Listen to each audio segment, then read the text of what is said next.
Hi guys, welcome back to the channel. Today we are reacting to yet another OverSimplified. You know, I love them. We all love OverSimplified. So we did the first Punic War, part 1 and part 2. You can go you can go watch the video if you want. And now we're gonna do the second Punic War, part 1. So we ended up with Hannibal as a kid, as a baby mostly, and now there's, well, most definitely there will be a Hannibal. I think there's 3 parts on this one, so we're gonna do one by one eventually. Not everything in this video, only part 1 in this video. Alright, let's go. Possible by NordVPN.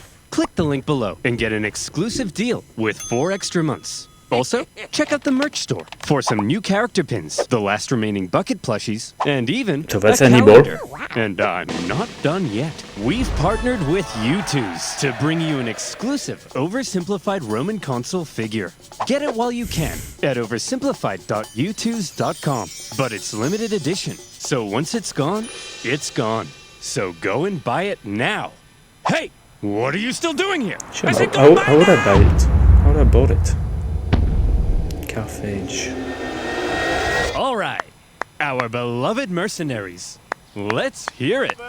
Okay, thank you one and all for your hard work. They are all beat up because they lost the first Punic War. Fighting in the first Punic War. Would have been nice if you'd won. Maybe tried a little harder. But this isn't the finger-pointing convention. No, I know you all you have just did it. one thing on your minds. Hey, when are we all getting paid? Remember you lost your... Okay. Jim, why don't you tell them? I'm not telling them, you tell them. Not getting paid. Look, you're not getting paid.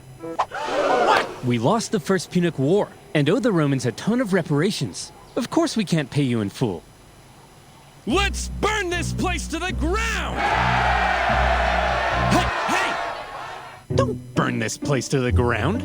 Come on, fellas. Will killing us really make you feel better about your Yes. money? Yes. Way to go, sir. Shut up, Jim. You're fired. I guess that makes 2 of us. Huh?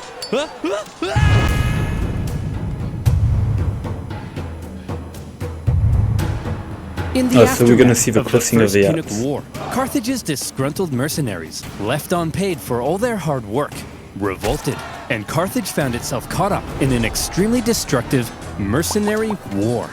The panicked Carthaginians hired more mercenaries to fight the mercenaries they couldn't afford to pay, and Carthage came dangerously close to collapse. All the while, Why they didn't pay them in the first place then? I mean, it's a 4-year war, so yeah, a lot might have changed. across the water, there was Rome. Ha! Look at those morons. We just kicked their ass in the first Punic War, and now their own mercenaries are revolting. Haha. Yeah. Wait, first Punic War? You mean there's gonna be a second one? Well, we're definitely taking advantage of this situation. So almost certainly, yes. The Romans did in Classic fact Rome. take advantage of the situation. Amongst the chaos, rebels on the Carthaginian island of Sardinia sent out a cry for help to Rome. Hot diggity dog, said the Romans. That's free real estate. And so in they went. Whoa, whoa, whoa. That's our island. Get the hell off. Hey, they requested our help. We're simply helping. Oh, no, you don't. Look, we're sending our own army to deal with the rebels, okay? But just to be clear, we're not trying to start a fight with you, so, you know, don't declare war on us or anything. War! We surrender! Great. And as part of the peace treaty, we get to keep these islands. The Carthaginians were hopping mad. As if their humiliating loss in the First Punic War wasn't bad enough, the Romans now took advantage of their mercenary problem and stole their islands. This shocking land grab was pretty hard to justify, even by Roman standards. Additionally, the Romans now demanded Carthage pay them even more money on top of what was already owed. If Rome was trying to make Carthage Rome was horrible, if you think about it. I mean, we love the Roman Empire, we love Rome, but I guess you don't reach the top by breaking a few eggs. Let's put it that way. As mad as possible. They were doing a fantastic job. The seeds of a Second Punic War were being sown, and they were being watered with Carthaginian tears. Resentment in Carthage only continued to grow. Eventually, Carthage solved their mercenary problem thanks to Carthaginian military genius and hero of the First Punic War, Hamilcar Barca. He sorted those naughty mercenaries out with some good old-fashioned atrocities, and the destructive mercenary war was over. Still, all was not well in Carthage.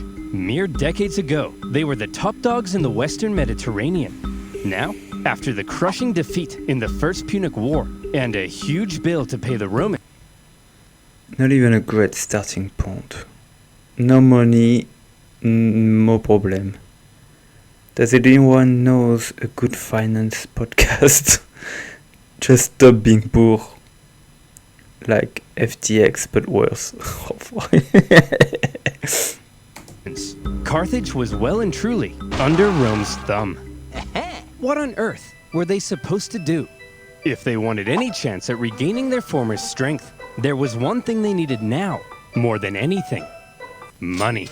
But as long as they owed Rome $1 bazillion, there was nothing they could do. Fortunately for them, amongst their ranks, there was one big hunk of a man with one big clump of a brain. Me! Hamilcar Barca! Yes! Wait, why do you all have the exact same voice? I have it too! That's right.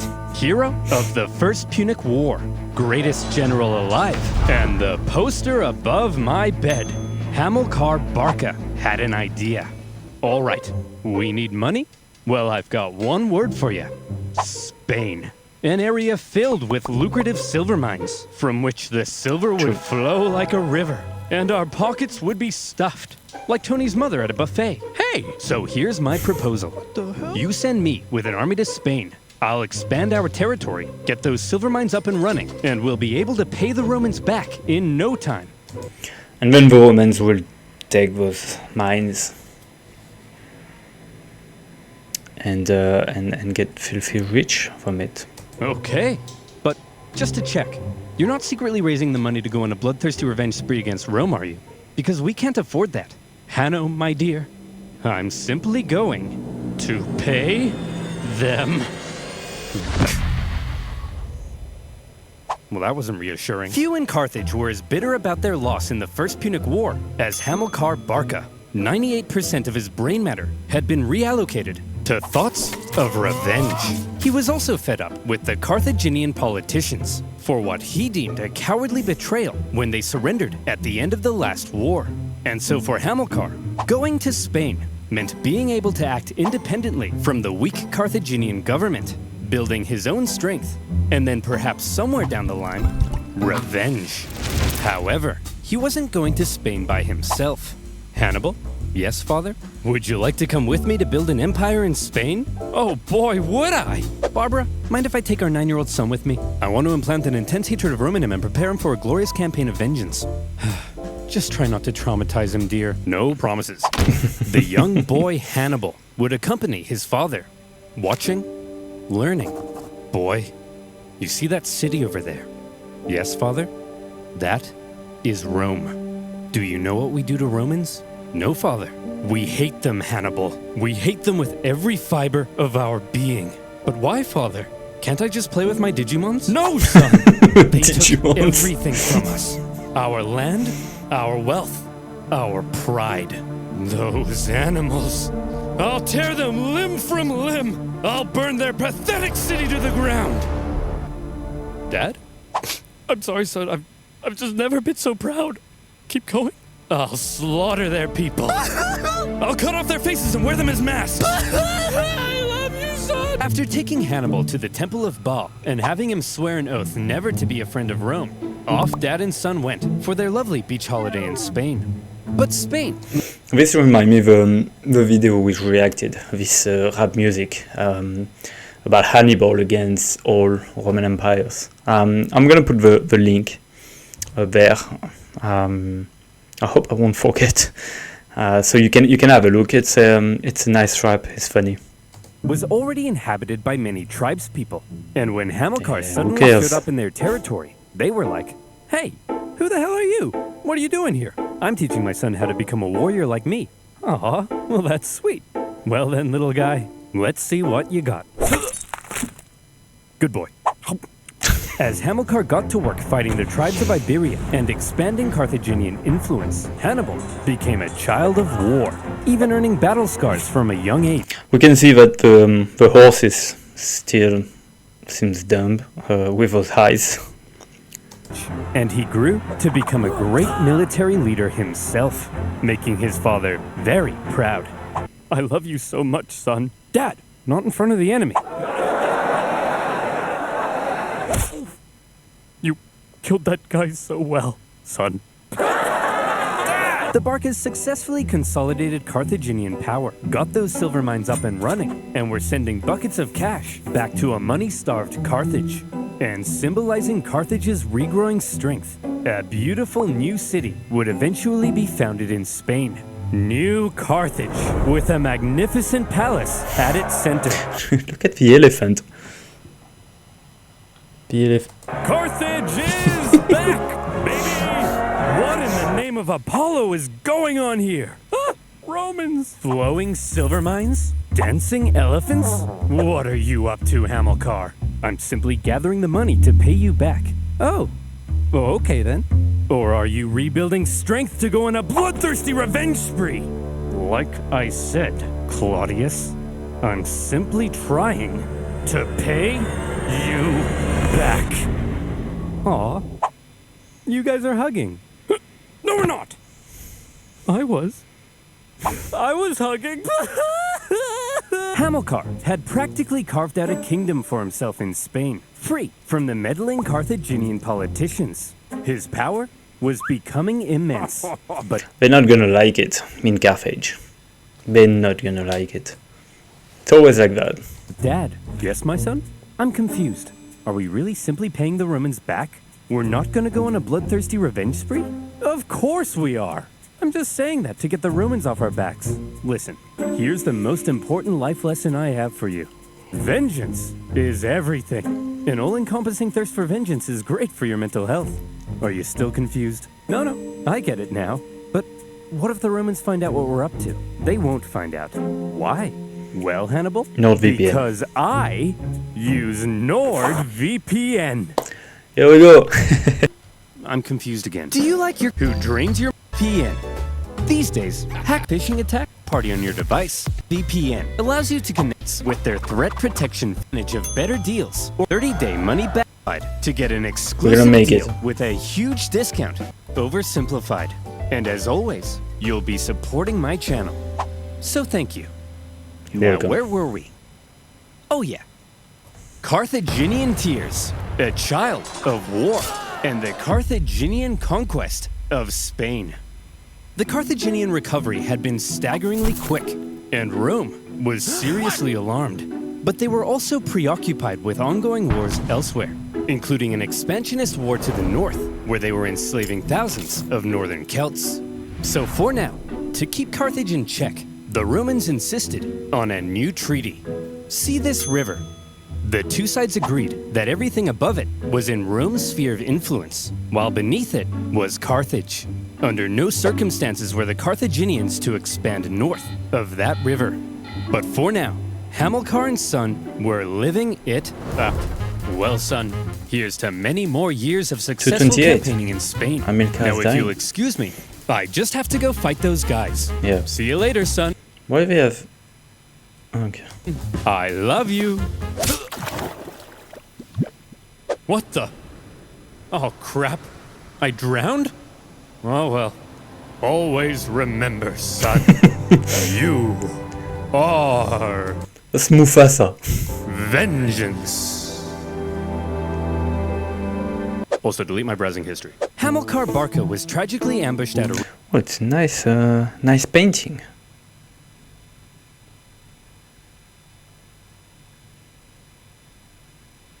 river and drowned. His son-in-law, and possibly also his lover, no further questions, took charge for a while. But he too was later assassinated, leaving finally a 26-year-old Hannibal in charge of the Carthaginian armies in Spain. Sources say the men readily accepted him as their leader. Even the He horse. chose to suffer the same hardships as his men. He lived in the same conditions, was often the first into battle and the last one out. And it also helped that he looked a lot like his dad. He had the total respect of his men. If he said jump, they said how high. If he said tuck me in, they said how tight.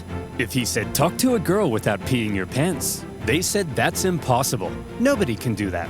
An army that would follow him anywhere would be No one. crucial for exacting Impossible. his vengeance against Rome. That's good Hannibal's leadership. army had become a strong Get swole, brother. Even the elephant is doing squat. and loyal fighting force, and that was making a certain nation very uncomfortable. Seeing Carthage re-strengthen so quickly was not something Rome had expected, yet here they were, paying off their debts and expanding their territory. It didn't feel very much like Carthage was under Rome's thumb at all, and Rome wanted to put an end to it. Tensions were strung tighter than your liar's G-string, and all it would take was one incident to trigger all-out war. And in 219 BC, a city in Spain would find itself at the very center of that fateful incident, Saguntum. Remember that treaty declaring everything south of this river to be Carthage's sphere of influence? Well, Saguntum should therefore obviously be Carthaginian, right? Wrong! Saguntum had actually scored itself an informal alliance with Rome after Rome had helped it with an internal dispute. With Carthaginian encroachment, Saguntum began to fear for its independence, and Rome declared itself Saguntum's protector. But this clearly went against the Ebro River Treaty. So what on earth was Rome doing? Were the Saguntines and the Romans truly just BFFs? It's possible. Or was Rome deliberately trying to interfere with Hannibal's Spanish expansion and maintain a staging post for a future war with Carthage? More likely. And Hannibal certainly viewed this Rome-Saguntum alliance as an outrage. Yet another example of Roman arrogance. At first, he left Saguntum alone. But having learnt from his father to hate all things Roman, and having inherited his father's dream of bringing Rome to its knees more and more, Hannibal may have begun to see Saguntum as an opportunity. Could this controversial alliance be just what devilish little Hannibal needed to kickstart a second war with Rome and restore Carthaginian dominance? What's his face? It's the Grinch. He's the Grinch in green normally. I think this is his face. Oh, that's horrible. Dominance. It's even possible that Rome were also using Saguntum to goad Hannibal into a fight, so they could go and kick him out of Spain. And as the two giants began gearing up, so they both want to fight. I mean, they both want to fight. For round so let's two, go. the poor people of Saguntum had no idea that they were about to be crushed in the collision. Hey!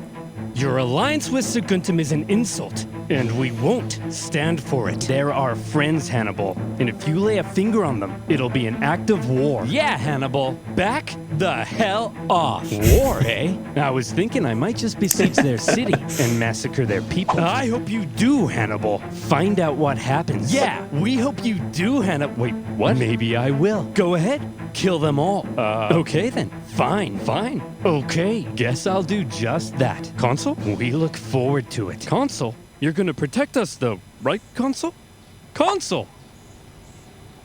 Oh no! To top it all off, when the Saguntine people made the genius decision of raiding into Carthaginian territory, enough was enough. In an action that was guaranteed to provoke the Romans into war, Hannibal besieged the city. The siege of Saguntum lasted 8 cruel months before Hannibal broke through the city defenses and turned Saguntum into a killing field. It was a massacre. What the hell? Tell me I didn't just catch you massacring our friends, the Saguntines. Well, Consul, if you like the Saguntines so much, perhaps you should suck on these nuts.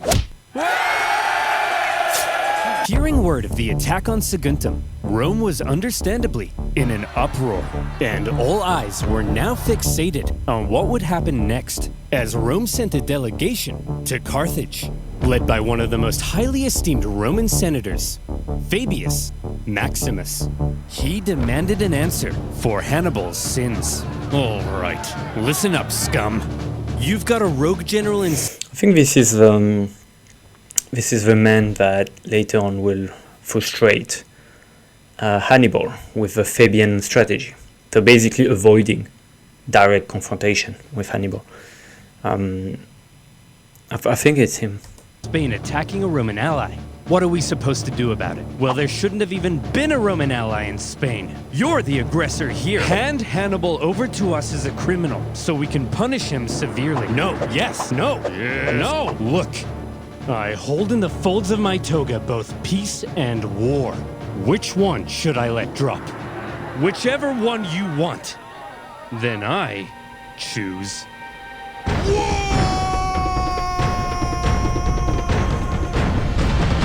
The Second Punic War had begun.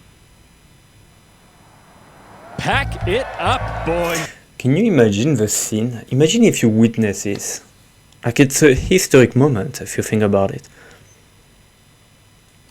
We've got him. We already destroyed these clowns once, and we were the underdogs. Now, we're the overdogs? Hot dogs. Exactly. This is gonna be easy. Here's the plan. Consul Longus, you take your army and sail straight for Carthage. Burn that city to the ground. And Consul Scipio, you just head on over to Iberia and make sure this Hannibal guy doesn't do anything crazy. I mean, what's he gonna do? Cross the Alps? We're going to what? Cross the Alps. We're going to what?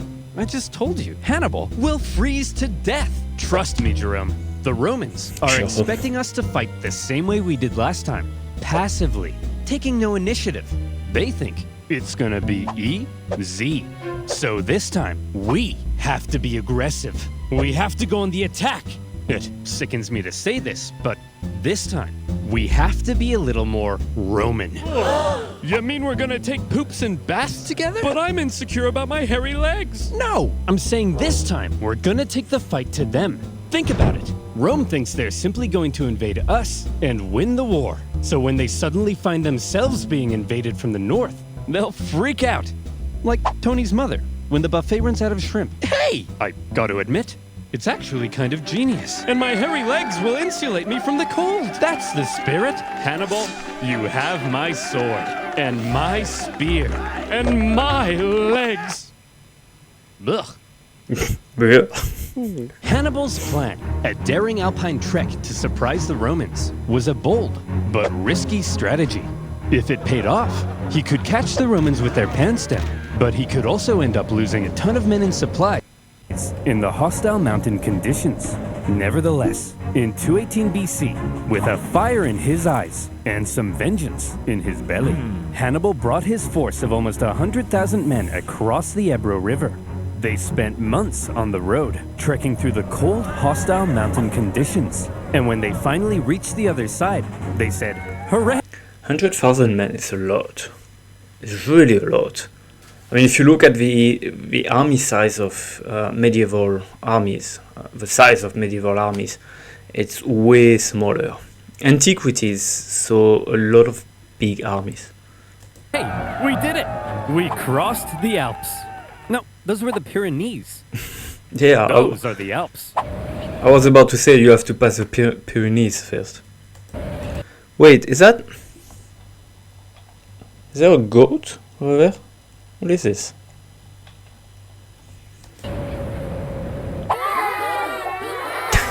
After crossing the Pyrenees, the army then had to pass through southern Gaul, a vast territory filled with tribespeople, many of whom were hostile to Hannibal's presence. His journey to the Alps was an ordeal in itself, as he was forced to fight his way through and incurred pretty hefty losses before even reaching the mountains. His plan was almost stopped in its tracks entirely, as the Roman consul Scipio, on his way to Iberia, discovered Hannibal was right on his doorstep. Suddenly, Hannibal's journey became a race as he rushed to get his massive army across the vast Rhone River before the Romans could intercept him. The crossing was chaotic, with the panicking elephants causing several men to drown. And the first combat of the war occurred when small scouting parties from each side encountered one another. When Scipio finally caught up to Hannibal's position, what he found was an empty Carthaginian camp. Hannibal had slipped through his fingers. The Roman consul Scipio. Here's the goat. We got the goat. But it must be a different goat. I'm getting felt the weight of distracted. the situation. Quite unbelievably, Hannibal was going to cross the Alps into Italy, and the Romans had no idea where he would emerge. For the first time, a Carthaginian force. We still don't know where he went. Napoleon did it also, but Napoleon was more for in reporting where they went through. Aurelian did it also. Had the Roman homeland under threat. Scipio sent his men onto Iberia as planned, but he himself rushed home to raise a new army so that if Hannibal survived the crossing, Scipio would be there, waiting. Would you look at that, boys? We're here, the Alps. Although it is a little later than I expected. Yeah, it's kinda chilly. We'll set up camp here and wait for spring, right? It's way too cold, right?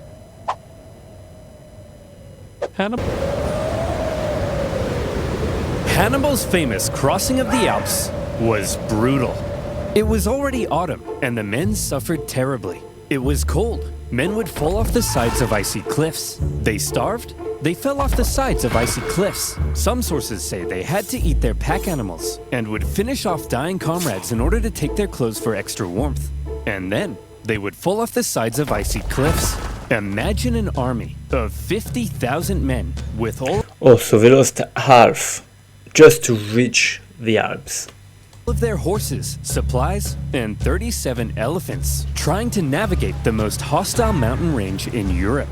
And it wasn't just nature that they were up against. Tribespeople lived in the mountains, and they couldn't believe what they were seeing. A tribe approached Hannibal and said, "Hey man, geez, that's some nice armor. What is that, gold? Man, I'd really like that armor. Hey boss, they've got food as well. Shut up, be They have cool. hot dogs. Hey, why don't you let us guide you through this narrow gorge? We're not gonna kill you or nothing. Just walk right on through there. We're not gonna kill you. It's just right this way. We're not gonna kill you." Hannibal's army were forced to fight their way through the gorge as massive boulders rained down on them from above. Some clever reorganization of his line helped them survive, and they were able to fend off the opportunistic tribes. But losses from the constant attacks were heavy. As the journey continued, men who went over the sides would get stuck on the ice sheets below and had to make a grisly choice between starving to death or just getting it over with. When the deeply demoralized army reached the summit and rested for a couple days, Hannibal tried to lift their spirits with a rousing speech. "Look, men, down there, it's Rome. These plains stretching out in front of you are bountiful with food to eat and Romans to kill. Move, Bessie! Look, you have just climbed the walls of Rome. The hard part is over. From here on out, it's all downhill. And nobody else will die. Except for them. The rest of us here, no one dies. Starting now." Okay, let's go. Oh, for goodness sake! As it turned out, the descent was as deadly as the way up, with the cold really starting to set in. The path became even more narrow, and at one point, the men spent 3 days in the freezing cold, repairing a collapsed road. When they finally reached the bottom, Hannibal said, "Look, guys, we did it." Well, I thought it went really well. When Hannibal left Spain, he had about 100,000 men. By the time he reached the Italian plains, his numbers had dwindled to about 26,000. He was now caught in enemy territory, without a supply line or source of reinforcements.